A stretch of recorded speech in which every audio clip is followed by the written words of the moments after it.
Hello and welcome to episode 9 of Taking Liberties Radio. My name's Lee. We're going to be talking about the budget, the 2015 federal budget that's coming out tomorrow. We're recording on Monday, May 11th. And we're going to be talking about all the bits and pieces and generally how much we dislike Joe hockey. And to help me with this, hockey bashing. This discussion, we've got Vickers in Canberra. Yay. The belly it's of the actually beast. exciting here. Yep. And we've got Zeev in Melbourne. G'day. So basically, the main centerpiece of what we're going to be talking about is the 2015 budget. And well, there's always lots in it, and generally not much for libertarians to like. So let's get our grappling hats on. Let's get it on like Donkey Kong. Where should we start? Let's do we want to start with just general tax discussion, because that seems to be a center of kind of the Abbott government's approach to small government, by which we mean large government. Yeah, so actually I want to take this on. Now, obviously the numbers aren't solid yet. I mean, they've put out a couple of feelers on a bunch of policies and everything. But so far as I can tell, and this is based on basically people doing the sums, if the budget goes through based on what they've promised right now, with no real effort to decrease the size, with no effort to decrease spending or no effort to alleviate some tax pressures on people, next year this time, the Abbott government will be both the highest taxing and the highest spending government in GDP terms since Federation. And that should be a sobering moment. They already are in real terms as well, so... But real... I don't care about real terms, man. Real terms... Real terms are just reality, and the GDP is just, abstraction by which we model everything. But GDP... No, okay, so GDP is what, like, the sum of everything in the economy. I don't care if the number is bigger than anything else that we've spent before, if it means that, like, our budget, if our economy is so much bigger. Like, for example, what I'm saying is, if by some miracle... If we become incredibly much more productive, yes, and, we do things 10 times faster, it doesn't matter if all of us are 10 times more productive, it doesn't matter if government spending is doubled, because it's a miracle the welfare state has been saved. Well, no, no, hang on. Are we discussing two different things? Because you said real dollars, right? So what I'm saying is, my understanding of this, my understanding might be a bit wrong on this, but let's pretend the scenario existed where all of a sudden everything became 10 times more productive. Tomorrow, so the government is still spending $440 billion, but our GDP next year now all of a sudden is $10 trillion. Yes. So even if it went up to exactly in relative terms, it really doesn't matter because, I get your point. Yeah, that's what I'm saying. Right, I'm saying relatively the government has shrunk. Yes. Which is why I'm more concerned about per GDP figures. I don't care about real value dollars very much at all when it comes to government spending. Okay, although what Sinclair Davidson has warned me about and what I've always kept in mind as a result is that GDP figures are, very easy to fiddle around with, and as a result, I will wholly concede that. But the point there is, as long as you have a measure that hasn't changed very much, then you still have an idea. Like, if the definition hasn't changed, you should still be able to baseline to something, right? You can compare what happened last year to what's happening next year. As long as that baseline isn't moving, it's fine. Okay. Anyway, let's keep moving along, because otherwise we can talk about the relative value of GDP figures. But I think what you're saying is, oh, come on, which is really obvious, which is that we could just do the whole episode on relative value. We can. There is nothing wrong with doing a whole episode on wonk talk, okay? Yes, well, we could, we might struggle to get the viewers in for that one. But anyway, the basic reality is that the other government is increasing spending. So, I guess my Liberal Party friends who would defend it would say, well, the Senate has blocked every effort. Well, that's disputable. Not really, because Bob Day and David Leyonhjelm haven't. But go on, yes. Yeah, but even if you assume that is the case, they are increasing spending as a percentage of GDP, and I think that's the real killer. They are introducing new spending measures. Yeah, instead of saying, our mantra is smaller government, we are proposing all these, which it never really is. But anyway, if you take it face value, they are for smaller government. The Senate is hostile. Well, instead of at least maintaining the government that you've got, I mean, even if you don't increase in spending at all, that's kind of a relative cut to the size of government because the economy is growing. Yes. But instead of doing that, And instead then, of of just course, saying, okay, we're going to defend our small government credentials, they've gone, oh, well, we're going to chuck that out. We're going to complete the complete opposite thing, which is we're going to go crazy with spending. And it was interesting. I saw a thing, I think it might have been this morning, where it talked about essentially, that Abbott has more or less acknowledged that that's the case, that, that they've ditched the small government mantra, they've gone completely for, like they want to save, they don't want to harm the economy by all these nasty spending cuts. So essentially they're taking Keynesian rhetoric. By the way, I mean, what David Leinholm pointed out to months ago, a month ago perhaps, or a couple of weeks ago at any rate, in an article was that you could actually cut spending in a way that Labor couldn't possibly oppose through appropriations bills. Appropriations bills are basically what pays the bills of government as it stands. Yeah. So blocking that means that the government has suddenly stopped. Yeah, shuts down. It can't afford to pay the checks for various government agencies. So Labor's not minded to do that, was his basic point. So rather than blocking appropriations bills, Labor will pass them. So the Liberals should simply cut the spending through appropriations measures. And he identifies... It's not just Labor that'll blindly go through and support appropriations bills. It'll also be the Greens. The only people who would possibly oppose doing that are people like possibly Ricky Muir, because he doesn't know any better, and possibly Lambie, because she's quite frankly clueless, and David and Bob would do it on principle. Yeah. So there you are. Yeah, so if they really wanted to, they could do exactly that. And in the many billions of dollars, apparently, including cuts to foreign aid and other popular Liberal bugbears as well. Anyway, moving right along, we have new tax measures. Yeah. Bank deposits will be taxed by 0.05%. There will be a bank tax. This is a Liberal government taxing the banks. Yes. Actually, it's taxing savers. That's interesting. I know. Because they're constantly talking about how much people should be saving more. No, they want you to spend. They want you to spend. I distinctly recall Joe Hockey telling us during the holiday season that he wanted us to spend. He's a big Keynesian. He wants us to spend to grow the economy. He doesn't want to cut government spending because that would harm the economy. Yeah, see, that sort of talk is what really drives me crazy. But not harming the economy by cutting spending. Well, that's not how it works, you nitwit. Like, just the illiteracy, like the actual, like, the complete capitulation of, like, when I see the Treasurer saying stuff like, yes, we don't want to harm the economy by cutting spending. Like, it's just like, really it's not a capitulation. No it's what he genuinely believes. Yeah, for all intents and purposes, there's no difference between the two. Yeah. No. So when I actually heard this, I went, wait, is this Swan's 8th budget or? Yeah. Well, it absolutely is. I mean, they've gotten rid of the carbon tax and the mining tax, and then they've taxed and taxed and taxed and spent and spent and spent. So the interesting thing is, there used to be a lot of talk about shrinking tax receipts. Now, I think I made the point on that particular episode that, hey, this is just the Laffer curve in action. But these are new taxes that they're coming in. So the thing is, the bank tax is essentially just a tax on savings, right? Yes. I would wonder what would happen.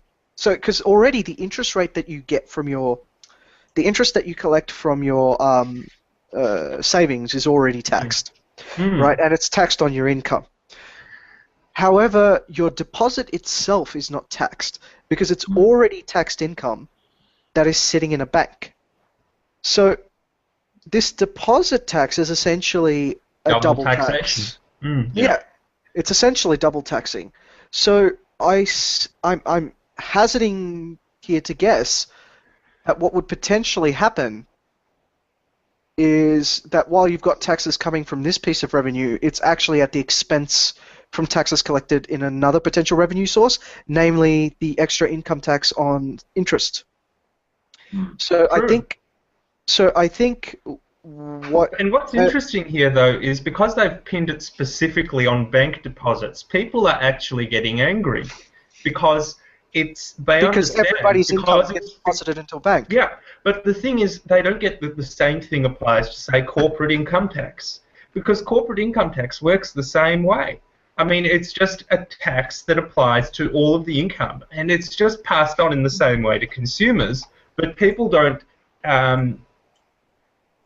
clutch on to that idea. But it's remarkable, as long as you've got something specific that they own and they feel that that's being taxed, they get it. In a nutshell.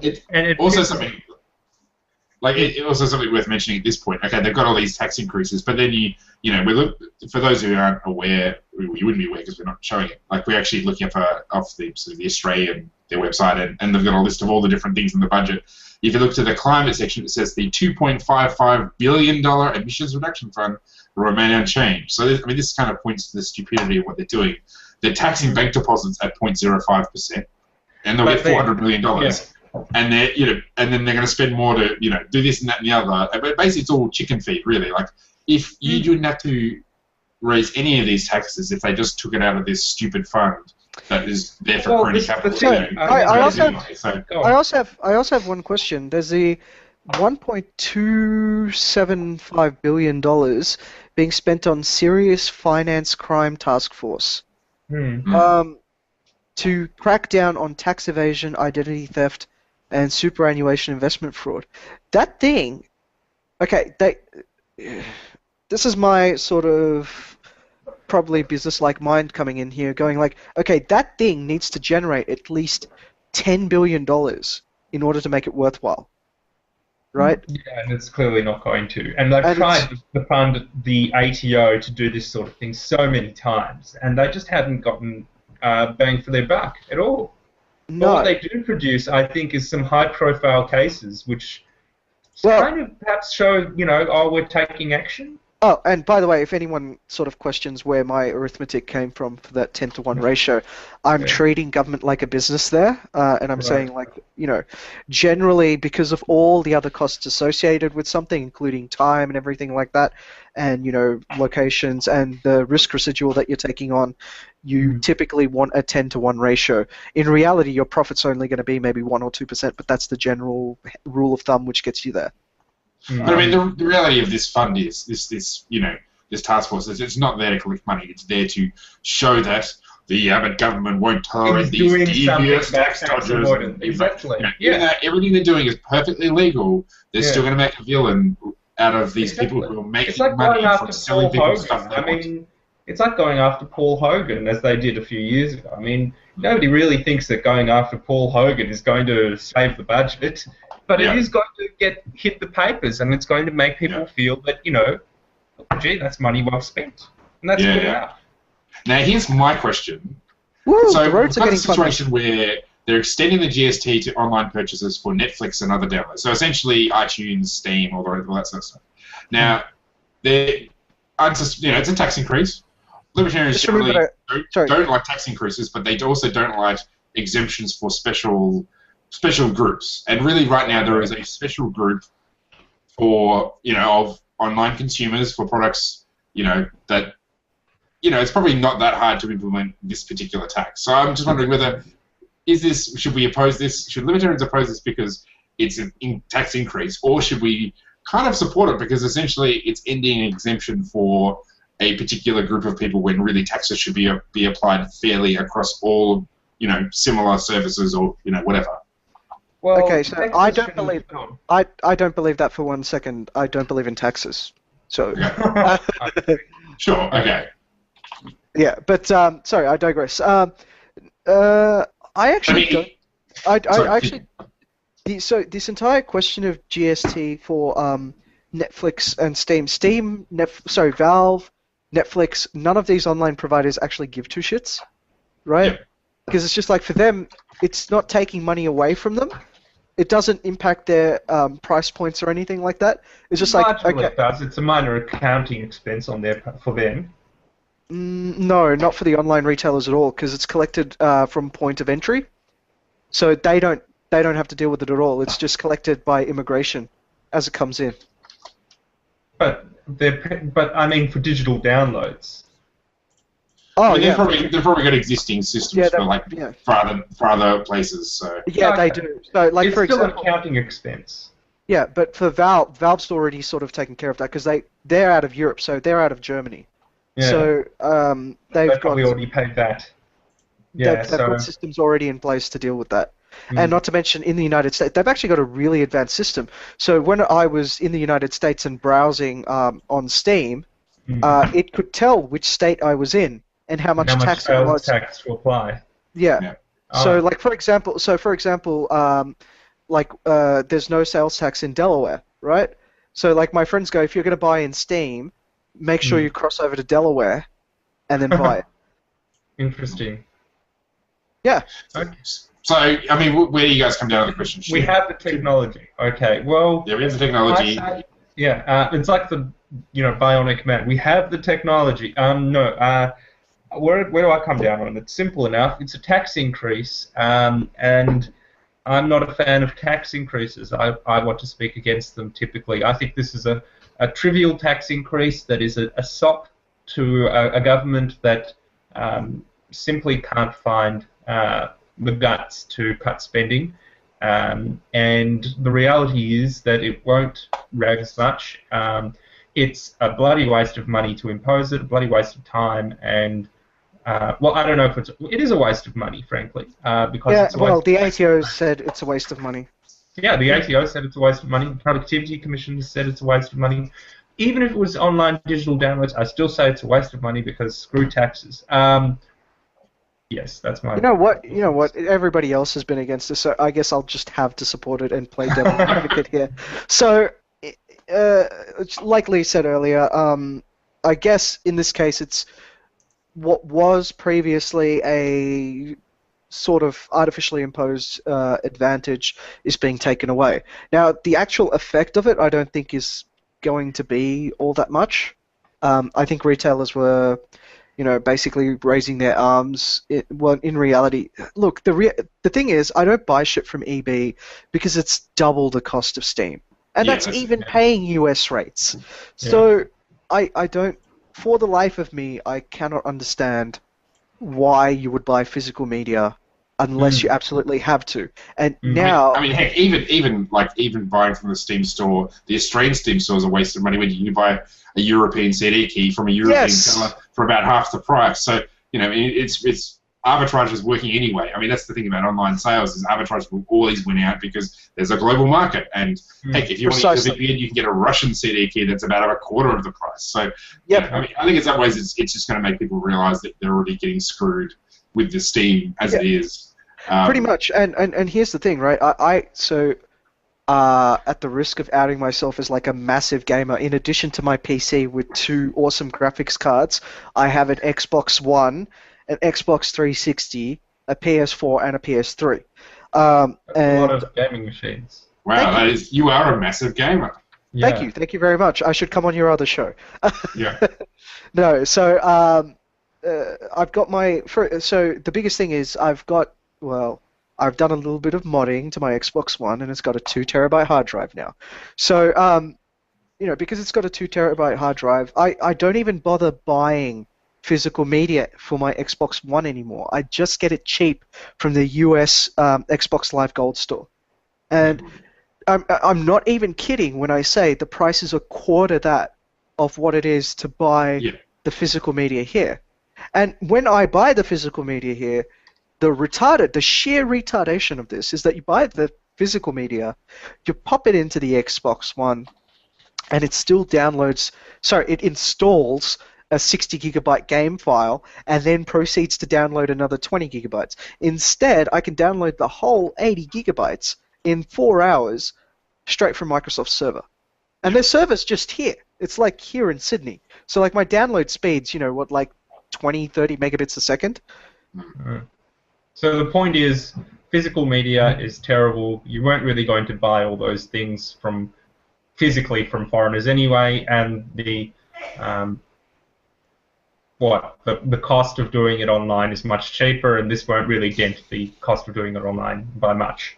No, and actually, seeing as what I actually do is buy gamer points and trade it for that, because that's really the only way you can do it without Microsoft, taking away your stuff for circumventing their shit. There's no, I'd never pay GST anyway, because it's all gamer points. Hooray! Before we move on, because we wanted to talk about the Consensus Center as well at UWA, was there any sort of final points about this budget? I mean, obviously the budget's coming out tomorrow. We're going to be talking about it in future weeks as well. Well, yes, I was actually going to say... Was there anything else you wanted to bring up beforehand? Yes, I was going to say we're going to do another episode purely focused on the budget, possibly in a couple of days after the budget. I think we'll do it on the Thursday, so that the episode will be out on Friday, where everybody has had a chance to, sort of sit and marinate. Take in the budget, yes. Yeah.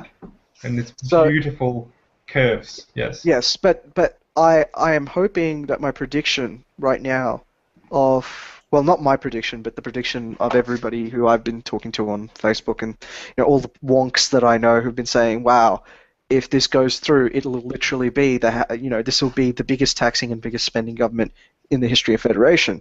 I hope that doesn't go. I hope that doesn't actually happen. Not because I particularly wish any ill on the Liberal Party, but I don't think this is what they want for their legacy, and it would be a particularly bad legacy for them to have. That's a fair point. Yeah.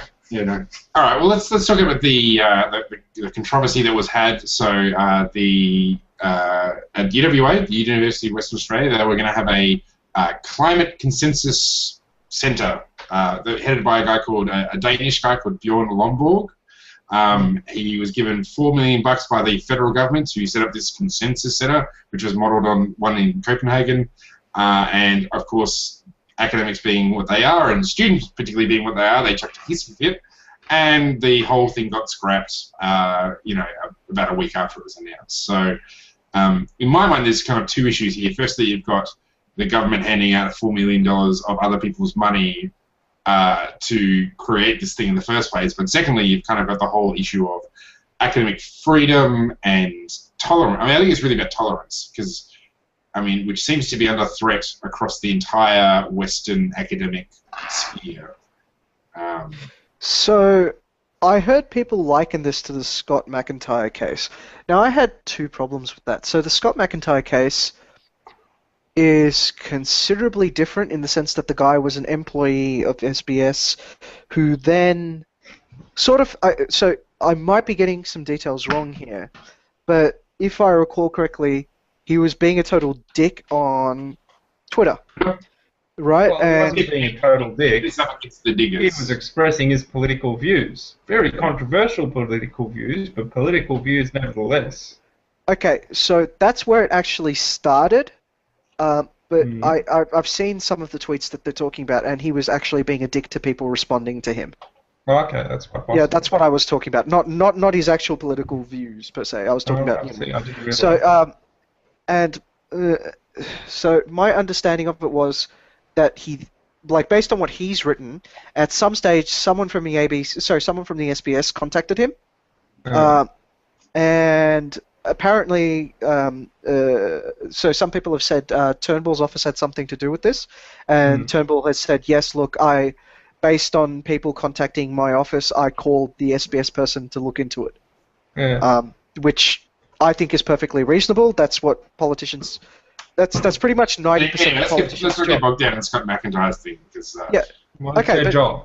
Yeah, it's their job. Okay. Yeah. Anyway, so let's not get bogged down in this. But my understanding of it was the guy was being a dick. He got contacted by his superior officers. He still continued being a dick, and because because it was basically bad for SBS's publicity or PR or whatever bullshit, they ended up firing him for breach of contract.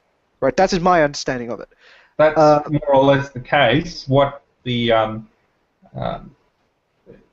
libertarian point of view on that would be is that when the state is the employer freedom of expression is undermined, the state is crowding out other media employers. Yes, probably it's the case that if he were working for Channel 10, Channel 10 would have fired him, but nevertheless, there's this danger because the state is assuming control of what you can or cannot say in the sphere of media.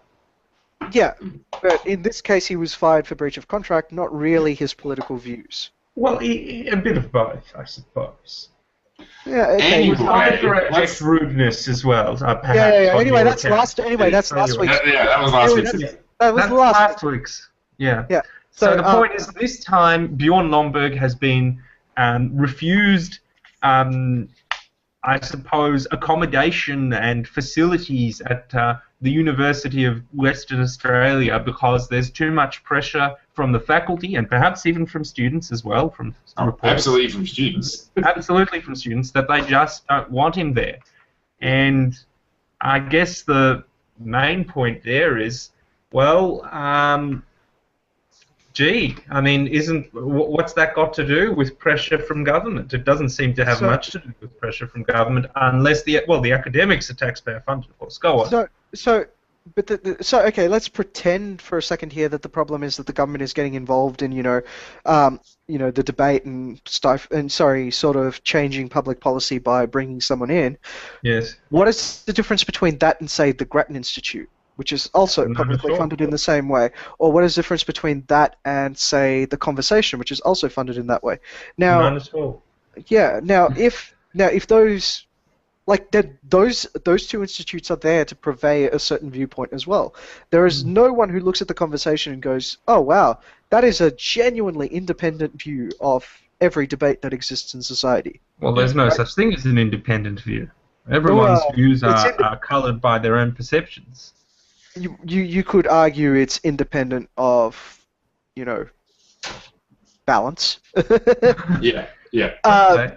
So yeah, nobody would say that they are impartial or that they are unbiased. They definitely have a particular view.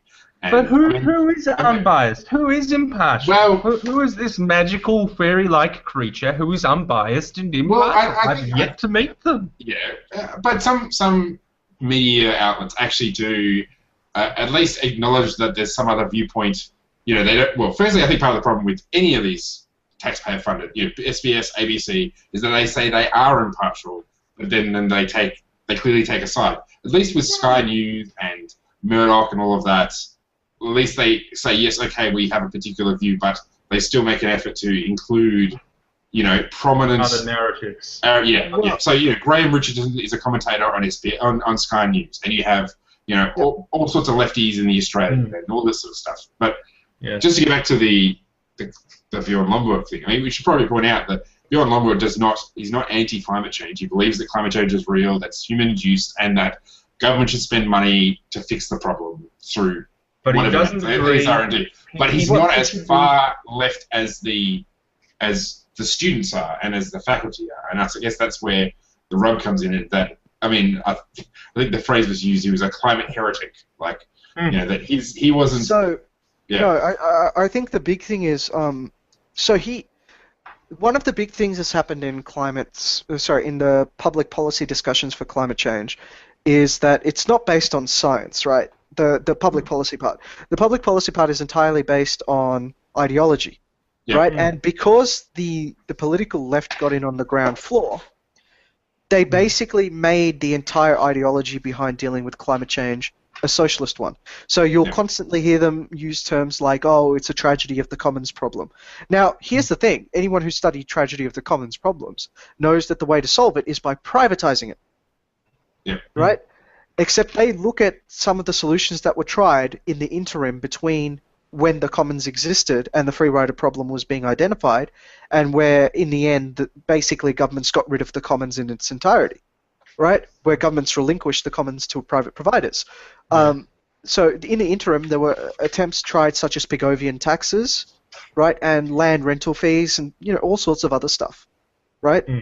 But in the end, the thing that was discovered was that you have to basically let people own the commons if you want it taken care of well, in this context, the commons would be the carbon, I suppose. And what they would say is, but wait, we are letting people own the carbon by fixing a price on carbon and restricting people from emitting it. Of course, what the response would be from a libertarian perspective is that the price you're fixing on carbon is artificial.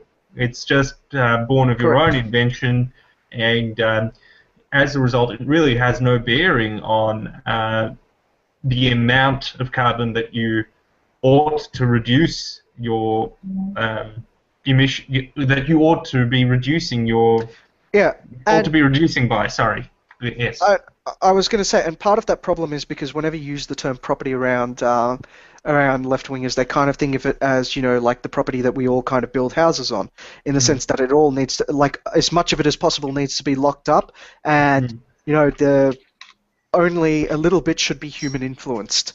And unfortunately, that just leads to what you've got in the actual property sector, where you've got housing prices just continuously spiraling up, and accessibility of homes just dying. So but that is their stated aim. They want carbon to become expensive so that other technologies become encouraged. But if you take a look at it, some of their policies have been tried, and I remember the green job stuff that they were talking about. So some of the econometrics on the effect of these policies was you're losing something like 1.7 to 2.2 jobs for every green job created. Yes. And that was in 2009. And to me, this is just like saying, hey, if we hire more administrators, we'll have a more productive economy. And anyone who's, you know, ever worked in anywhere will just go, well, so who's actually doing the work? Yeah. Well, I mean, in reality, though, that just like Bjorn Lodberg is in favour of spending money to do R&D and stuff. So I guess it's not so much like he wants to privatise everything. It's just that he wants to do something that's not quite as radical as the far left, but still not really. He's not proposing an emissions trading scheme. He's not proposing a carbon tax. He is proposing essentially direct action, green energy or something. Essentially direct action. And this is another funny thing, though, is the way that the government has entitled the centre, the consensus centre. And it's really buying into this idea that, first of all, the government should shape a consensus on a scientific topic, which is interesting from the Liberal Party. And second of all, that, well, there is such a thing as consensus. Yeah. I was doing the rabbit hole. Liberal. Yeah, I think yes, liberal, yes. I mean, the name of the centre comes from Bjorn Lodberg's centre in Copenhagen, which is called the Copenhagen Consensus Centre. So I think it's really just making a local branch. I mean, in some ways you can say, well, why is it that you need to have a local thing when information is global? But that's, you know, I guess it's really a political statement. The reason why, it's essentially they're saying, well, we want to discuss climate change, but we don't want to buy into the far lefty bollocks. So then we're going to do this other thing that's nowhere near as radical as the left, but still the centre lefty bollocks. Yeah. Which is of course where the Liberals should be trying to make score their points. But I mean, I think that the response of the students is and of the faculty is just, I mean, incredibly symptomatic of where we are, kind of the intellectual climate of universities. That you have this guy who isn't some kind of, you know, like, I mean, he's not. Yeah, like he embodies a view that probably a lot of people have about climate change, but it's not exactly to the taste of the left, of the far left, and of the left. So they need to drive him out with pitchforks and fire, and I think that's kind of kill it with fire. It's a disturbing thing that we have this situation not only on this issue but also things like free speech and of, you know, I guess the whole thing around rape culture. You know, unless you sign up to their particular ideology, you know, you are evil and we must kill you or drive you out and you may never have a job at university again. And I think that's incredibly dangerous because tolerance is a key. I mean, essentially the ideal is to teach tolerance. That is, you don't always get along with everybody. People have different ideas. You don't need to attack them. You don't have to agree with them. Well, and everybody has, you know, in a sense, everybody has a right to have this particular if you think about it, in some ways is good news. What if they don't find anywhere to put this place? That, I mean, I acknowledge your point about, you know, heresy and how that would reflect intolerance of opinion, but let's look at the bright side. It would mean $4 million that would not be spent on. Well, I wouldn't go so fast as that. That's a good point. I mean, I think there's something that says that a university can't have any other opposing view. That's a problem. Like, it's not so much that the university must host them, because if they're a private, even though they're government-owned, they're still sort of a private institution. They're not a government organisation with a board that is appointed. Oh yeah, it's appointed by government. It's not just that, but universities in Australia, with the exception of 2, exist as acts of state parliaments. Yeah. But they're independent actors nevertheless. Pardon me. So that means they can actually disregard governmental requests like these. So, it's really the best way to compare them is to quangos in Britain. They're really a lot like that. But what I was going to say is it's not so much... the censorship factor, to me, is incidental in this. The real question is, bad ideas have to be defeated in the marketplace of ideas, right? That's the only way any bad ideas are ever exposed. If you censor someone, or if you say, oh, you just can't talk, then that sort of... Sorry, to quote Tyrion Lannister from Game of Thrones, when you cut off a man's tongue, you don't disprove him, you just silence him. Well, you show you're afraid of what he's going to say. Exactly. And that's not necessarily, healthy, I suppose.